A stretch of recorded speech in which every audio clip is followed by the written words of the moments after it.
County Courthouse in Arizona, where Lori Vallow Daybell has just been found guilty in her third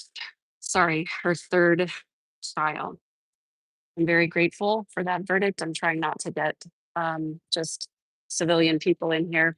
But you can see behind me, the media is staging up. They are getting ready for jurors to potentially come out and maybe some family members. So I was able to make it to court on time to be there for the guilty verdict. Um, and it was a pretty quick process. The jury deliberated last night for just about 15 minutes. And then they deliberated again this morning for around 30 minutes. And they came back with their guilty verdict. I do have some other things to share about what went on in the courtroom this morning. But suffice it to say, I am relieved. I am grateful to the jury for their service. For those of you who are new to my channel, I am Megan Connor. I'm Lori Vallow Daybell's cousin.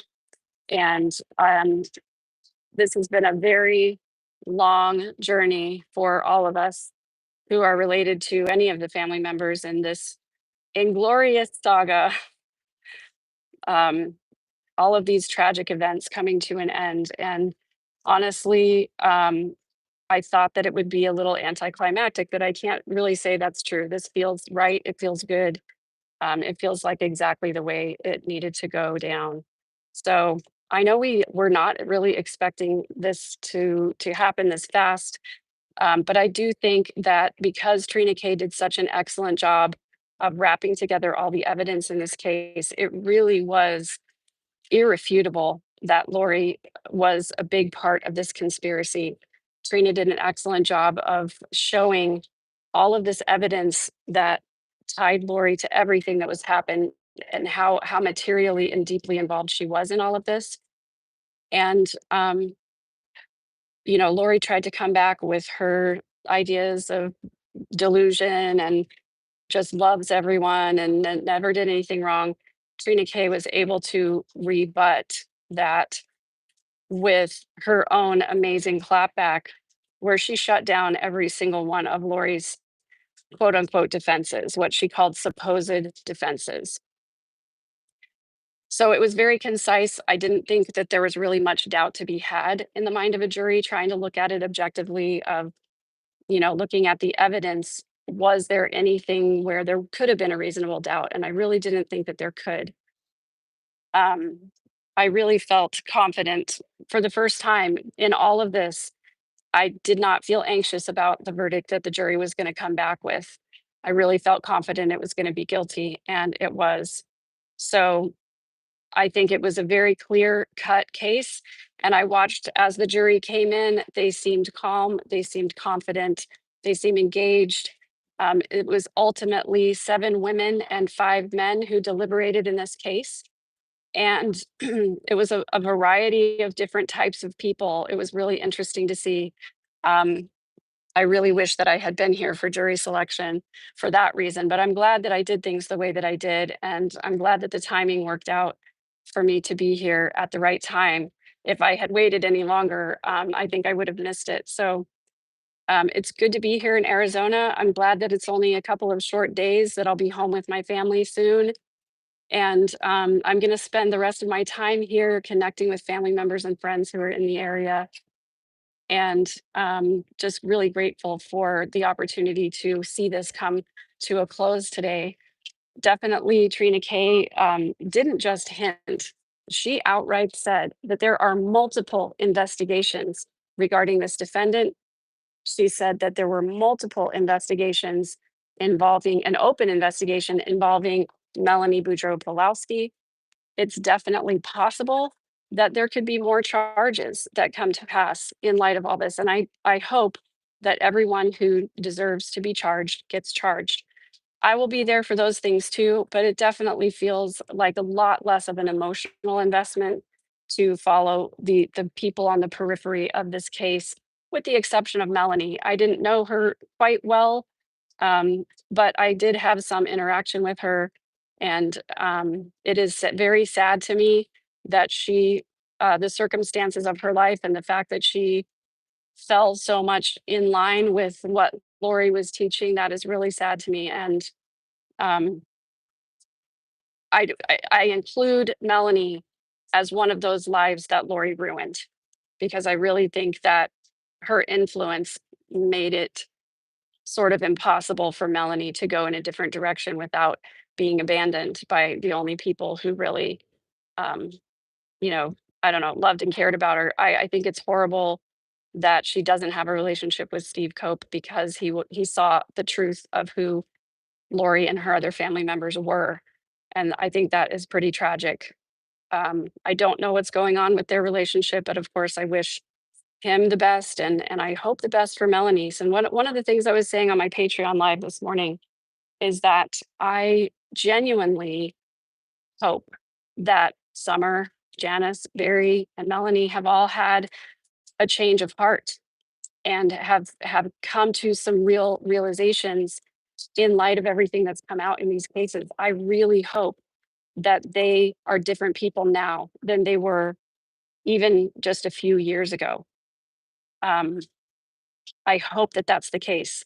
If it is the case, I'm fully willing and ready to re-engage with those family members, but absent any indication that they feel differently now than they did in the past, it's not likely that I will have contact with them. So I know the media is down there. They're waiting for, they're really waiting for jurors, I think, to come out, and Brandon and his family members, to see if they're going to make any statement to the press. And so I'm hanging over here. I see my friends, Gigi McKelvey from Pretty Lies and Alibis. I see Brianna Whitney, who is the woman who interviewed Lori twice. I see Ashley, who is works for another local affiliate here. Lauren Matthias and Grayson of Hidden True Crime, and Nate Eaton, of course, Joe Schmo, all doing their own reporting. And it looks like they are going to do the same thing that they did last time. They're sort of all swarming down to the crosswalk to see if they can catch jurors. I personally would rather wait and talk to those people later. So security guard just came out. We had a little chuckle because they're all swarming over there. Oh, these are actually Lori's advisory council who are coming out, and it looks like they're waving away the media. Um, they don't want to talk to the media, and I don't blame them. But I'm really curious to know what it was like having to deal with her BS every day, man. Just I can't imagine having to do that as your job and coming to work and knowing you're gonna have to deal with that. So everyone's following them down to the crosswalk, but it looks like they're not going to talk to anybody, as far as I can tell. They're not stopping and gathering, let's put it that way. So I forget, I apologize, I forget their names right now. Pamela Hicks, and I don't remember the name of the man who was her advisory council, but it looks like they have escaped and the media is coming back. It's kind of funny to watch all of this from a distance. Here comes Colby Ryan. Um, he probably is doing his own live at the moment. Just waving to him. And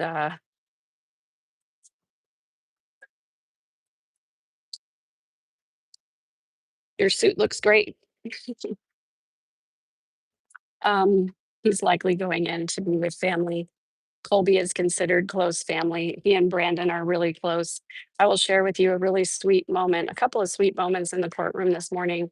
One was that, and by the way, guys, I'm not wearing my glasses, and so I can't see chat. So I really apologize that I can't interact with you there, because I normally love to see your comments, and I see lots of emojis, and I appreciate all of that support and kindness.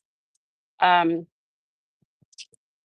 one really sweet moment this morning was Trina K coming over to converse. Now, in the first two family rows, okay, here comes Brandon. He's hugging Colby. Kay's there. I don't want to interrupt their privacy, so I'm not going to turn my camera around. But Brandon and his wife are first out. Everyone's applauding. I will show you. They had some really good private moments in the courtroom as well as in the family room behind the court. And here comes the media running back to their positions to talk. And so Brandon and Kay are holding hands there. And there's Jenny, Brandon's wife, followed by Colby. And they're going to go down and talk to the media. this is a sweet moment to witness. I'm so glad they're all there for each other, and I really don't feel like it's my place to intrude on that. The rest of Brandon's family, friends, and supporters, including victims advocates, are standing out here just outside the door. Behind him, some family members are going down the steps the opposite way because they don't want to be in the media frenzy. So they're talking to reporters now. It'll be interesting to hear what they have to say. Toss, one of the jurors from the last trial, is there as well filming. She must be reporting to her social media, which she has said has kind of blown up since all of this has happened. And I really appreciate the victims advocates. They just yelled, "We got the bitch again," and everyone applauded. Absolutely love it. That's how I feel. I called my partner just after the verdict was read. I had already texted him guilty, and as soon as I left the courtroom, I called him, and he goes, "Stupid bitch." And YouTube can demonetize me for all I care, because I feel the same way. I'm just grateful, and aptly said, I wish Jerry was here for this as well, but I understand he'll be there for the sentencing. So prior to the proceedings starting and the jury being brought in this morning, um, Trina Kay came over to talk with Kay and Brandon. Now they're sitting in the first two rows of the courtroom. Um, Brandon in the first seat and Kay directly behind him. And Trina Kay came over to discuss sentencing dates with them and just say some preliminary things about when sentencing may be. And then after the verdict came back and there was some discussion about sentencing and dates and everything, Trina Kay said to the judge, "Hold on."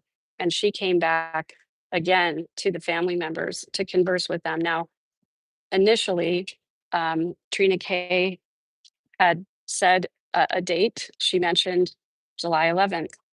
And there was this gasp of recognition for Kay. And she was like, "That was the day Charles was murdered. I think that would be the perfect day for the sentencing." But judge obviously didn't consider that. He's considering the court calendar. So when he talked about sentencing dates, he said, July 25th might be a good date.